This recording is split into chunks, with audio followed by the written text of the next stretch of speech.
Assalamualaikum students. How are you all?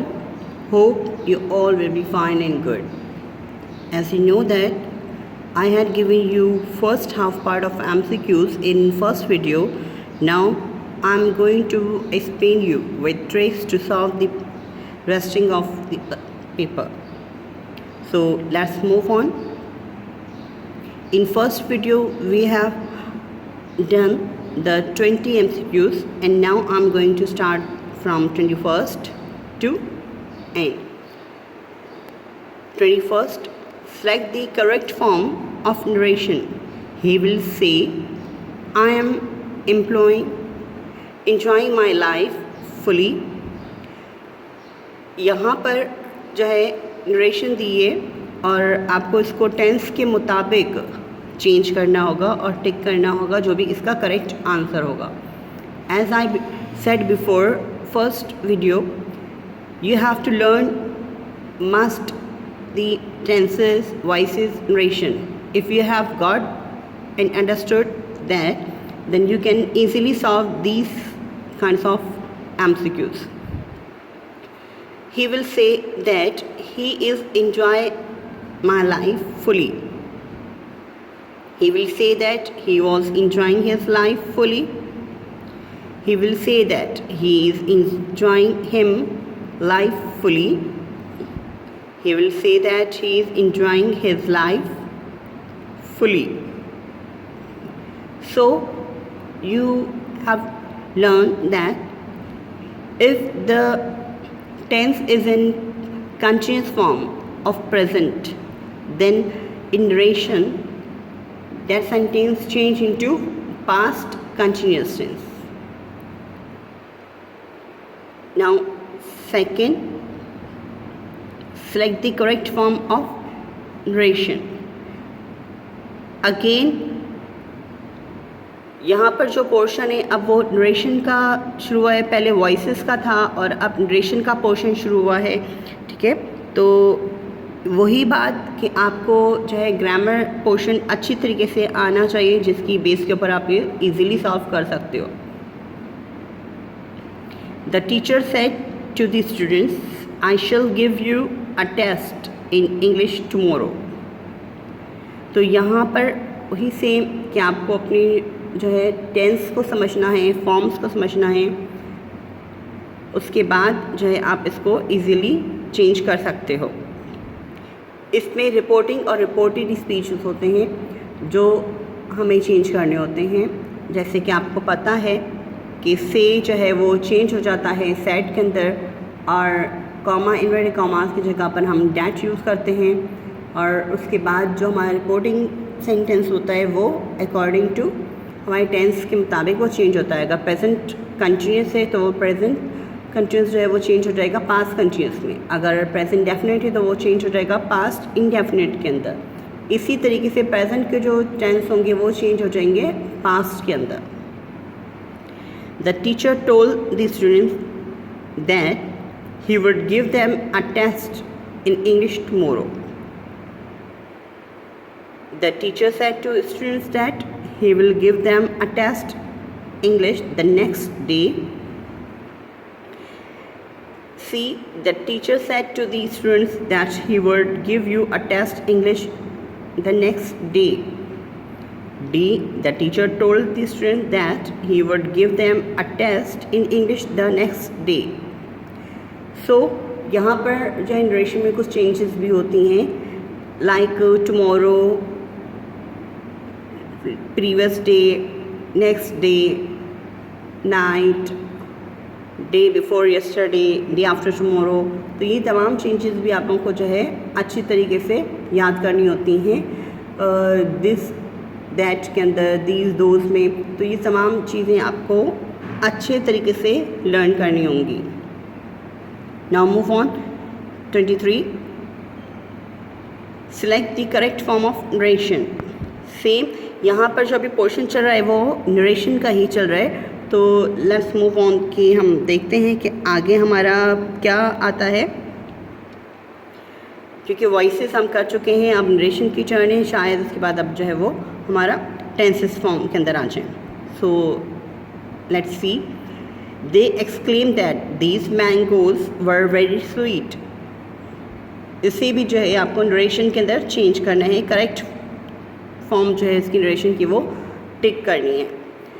Now A, they said these mangoes are very sweet. B, they said how sweet these mangoes are. C, they said what a sweet mangoes these were. D, they said how sweet those mangoes are. Now 24, select the correct form of narration. Again, he said to me, where is your father? A, he told me where my father is. B, he asked me where my father was. C, he asked me where is your father. D, he asked me where was my father. Now 25. Now here choose the correct name of the tense. यहाँ पर जो है अब tense की बात हो रही है, पहले वॉइसेस फिर नरेशन और अब tenses.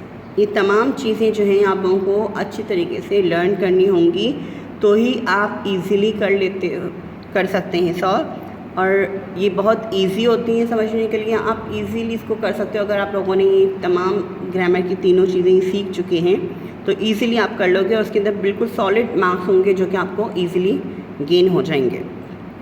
They will have been waiting for you for the last 5 minute.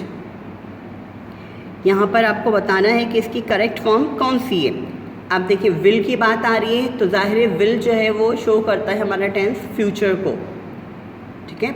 और हैव की बात आ रही है और बीन उसके साथ है तो जाहिर है हैव बीन जो है हम लगाते हैं कंटिन्यूस के साथ, परफेक्ट कंटिन्यूस। तो ये है फ्यूचर परफेक्ट कंटिन्यूस का टेंस, ठीक है।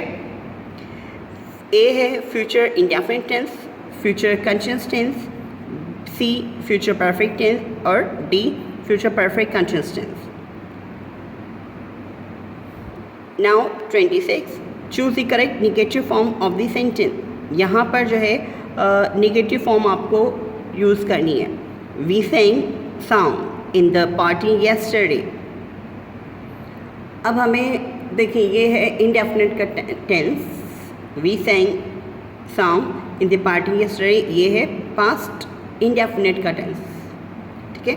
तो पास्ट इंडेफिनिट के अंदर हम जो है उसके नेगेटिव बनाने के लिए कौन सी फॉर्म यूज़ करते हैं, डिड, और डिड के साथ फर्स्ट फॉर्म, तो डिड नॉट यहाँ पर हम यूज़ करेंगे।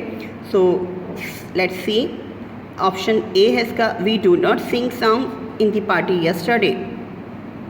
We does not sing songs in the party yesterday। We did not sing songs in the party yesterday। D, we did not sing song in the party yesterday। अब यहाँ पर ख्याल रखना है कि जब भी आप नेगेटिव फॉर्म यूज़ कर रहे हो किसी भी टेंस का, तो उसके अंदर जो है वर्ब की फर्स्ट फॉर्म ही आनी है, ठीक है। जैसे कि यहाँ पर ऑप्शन सी है, we did not sing songs in the party yesterday। It is right. वो क्यों? क्योंकि डिड नॉट के साथ हम वर्ब की फर्स्ट फॉर्म यूज़ करेंगे। इसके नीचे वाला अगर देखें तो वहाँ पर डिड नॉट के साथ सैंग ही लगी है, सेकंड फॉर्म ही लगी है, तो वो हम नहीं कर सकते, वो रॉन्ग हमारा सेंटेंस हो जाएगा। तो सी जो है वो इसका करेक्ट आंसर है। Now 27, choose the correct assertive from the sentence. यहाँ पर जो है आपको इसका करेक्ट असर्टिव सेंटेंस टिक करना है। वही बात same I would like to say कि जब आप टेंसेस कर रहे हो तो आपको पहले टेंस पहचानना पड़ता है, उसके हेल्पिंग वर्ब्स, उसके सब्जेक्ट को देखना पड़ता है, उसके वर्ब को देखना पड़ता है। तो यहाँ पे do you go to school on foot daily, तो यहाँ पे कौन सा ये टेंस है, डू हम यूज़ करते हैं प्रेजेंट फॉर्म के लिए, ठीक है। और जब इसके अंदर वर्ब की फर्स्ट फॉर्म यूज़ की जा रही है तो ज़ाहिर वो प्रेजेंट इंडेफिनिट शो कर रहा है। तो यहाँ पर हमें जो है इसका असर्टिव फॉर्म के अंदर लेकर आना है। You do not go to school on foot daily, you does not go to school on foot daily, you goes to school on foot daily, you go to school on foot daily.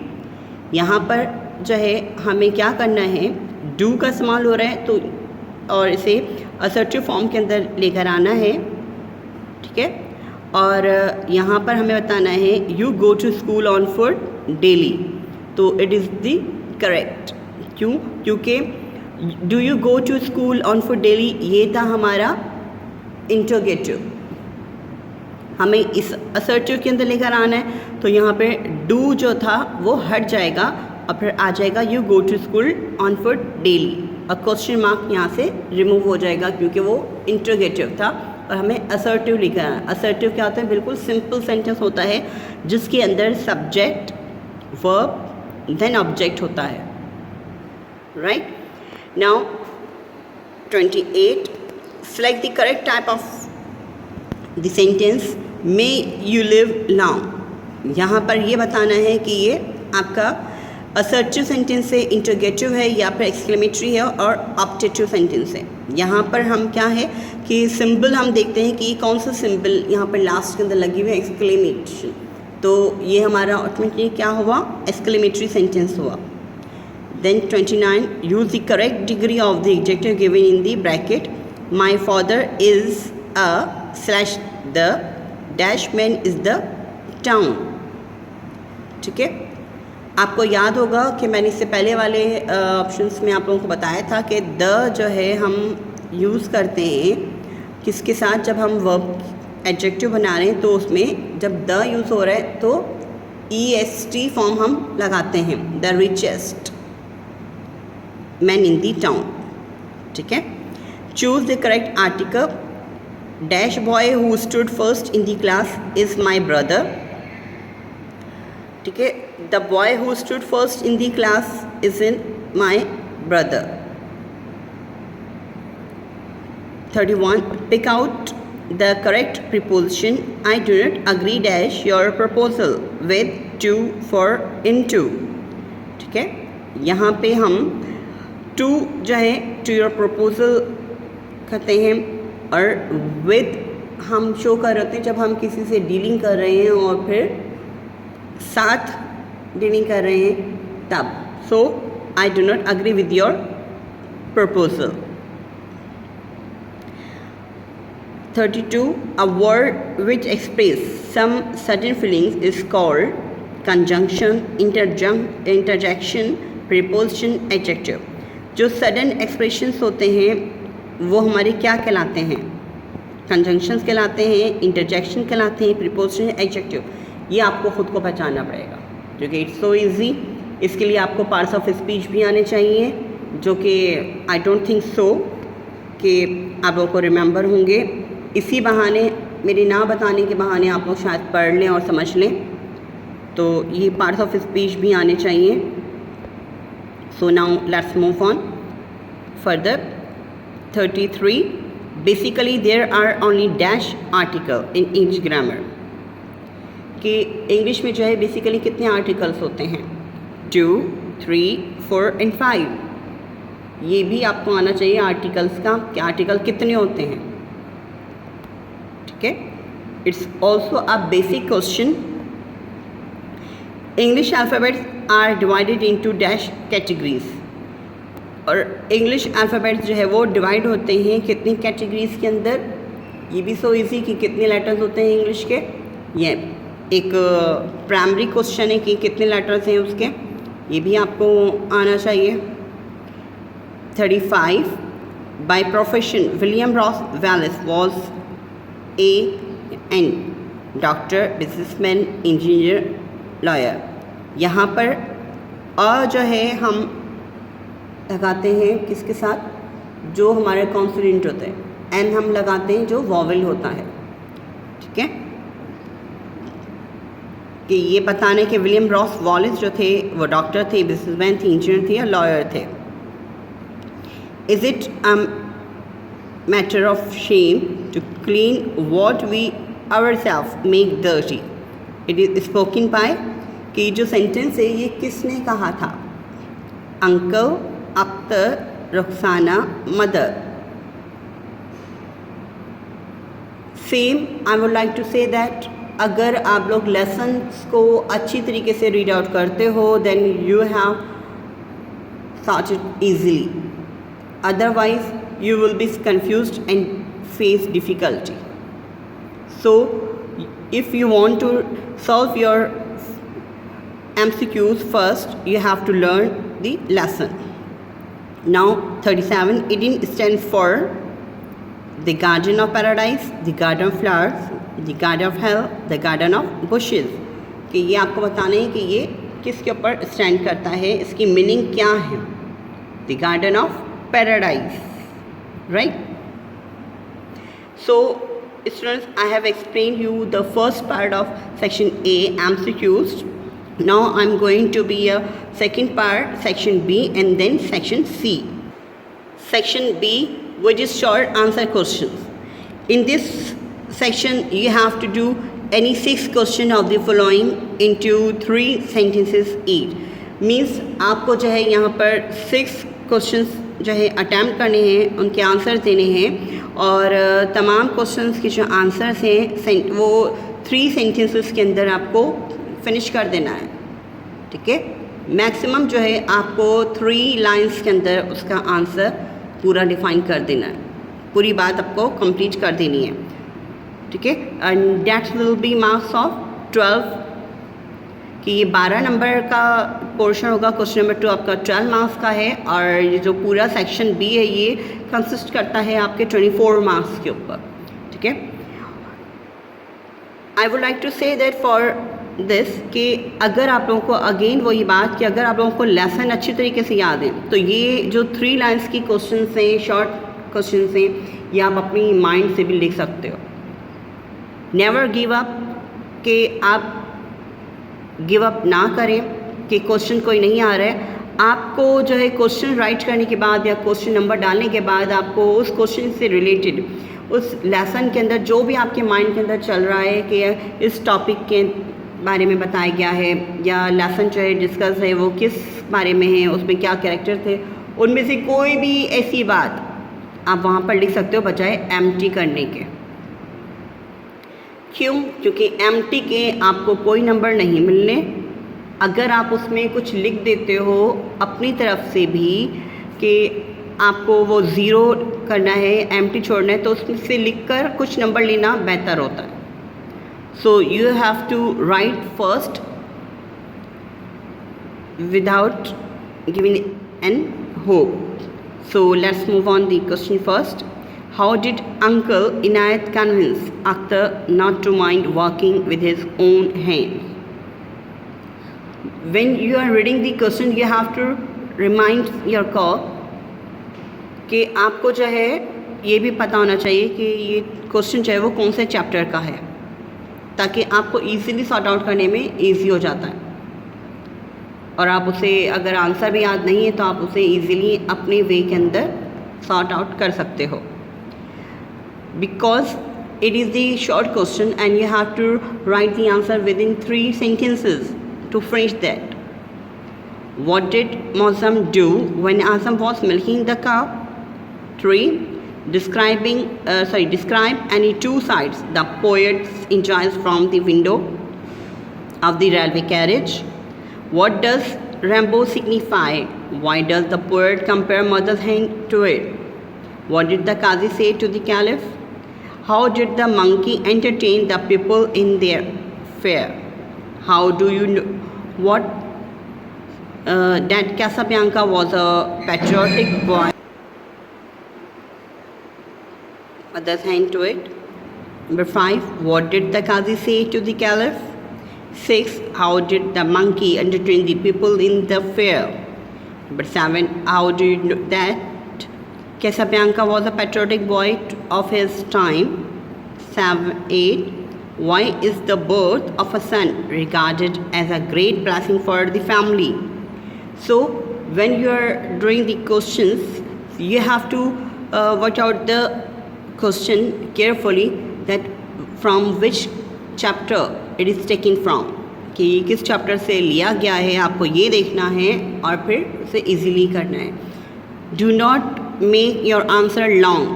If they are talking about the 3 sentences to finish your answer, then you have to finish this answer in 3 sentences. Don't get long कि उसे आपको long नहीं करना है.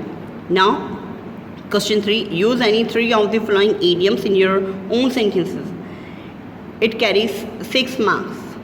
कि यहाँ पर जो है आपको 3 इडियम्स बनाने हैं, अपने वर्ड्स के अंदर इन इडियम्स को यूज़ करना है टू मेक सेंटेंसेस, और उसके 6 मार्क्स होंगे. Means each got 2 marks. First, to make the most of. Second, day in and day out. Third, with a high hand. Fourth, to shed crocodile tears. Fifth, with flying colors. Sixth, to take to task. Now question number 4. Fill in the blank with correct contextual word. Any 6. It goes 6 marks. यहाँ पर जो है आपको question 4 के अंदर 6 contextual जो है आपको फिल इन द ब्लैंक्स मिलेंगी. Contextual fill in the blanks क्या है कि ये आपके लेसन्स के अंदर से बीच में से कहीं से भी आ जाएंगी. इसीलिए मेरा जो फोकस है आपको बार बार फोर्स करने का वो यही है कि लेसन को अच्छी तरीके से अपने माइंड के अंदर बिठाइए ताकि आप इजीली उसके MCQs, उसकी फिल इन द ब्लैंक्स को सॉल्व कर सकें without any person help. Okay. First, he would wrinkle dash people in order to gain first-hand knowledge of their difficulties and problem. Second, here is a child who dash and scramble. Number 3, the children's favorite dash came to visit them. 4, Bilal and Zubair turned homeward, tired but dash. And the sacred song is mingle with the worship dash. 6, most of the inhabitants of Africa are dash. Number 7, the power of a tribe depends upon the number of its dash. 8, Charles Mackay was a dash songwriter. So I have explained the section B. Now we move on to section C. That's called the descriptive question, and it carries 14 marks overall. So its first question is write an essay of about 100 and 120 words on any one of the following topic. कि आपको किसी भी topic वहाँ पर दिए जाएंगे तो उनमें से आपको जो है कोई भी एक टॉपिक के ऊपर आपको सेंटेंस वो करना है, ऐसे लिखना है जिसमें 100 to 120 वर्ड्स आपको यूज़ करने हैं. And that's carry the 7 marks कि वो 7 नंबर्स का होगा. ठीक है. टॉपिक्स जो है वो चेंज भी होंगे, तो you have to prepare yourself mostly. An interesting PSL 6 match, merits and demerits of internet, blessing of childhood, and COVID-19. Now it's question number 6, which carries 4 marks. Write an application to your headmaster or headmistress requesting him to grant you free concession. Application के लिए आप लोगों को क्या है कि उसका pattern आना चाहिए. फर्स्ट बिलोंग करता है उसका पैटर्न, कि उसका पैटर्न अगर आप लोग बिल्कुल करेक्ट फॉर्म के अंदर लिखते हो तो you have got half marks. बाकी के जो रेस्टिंग मार्क्स हैं वो आपको मैटर के मिलते हैं. ठीक है.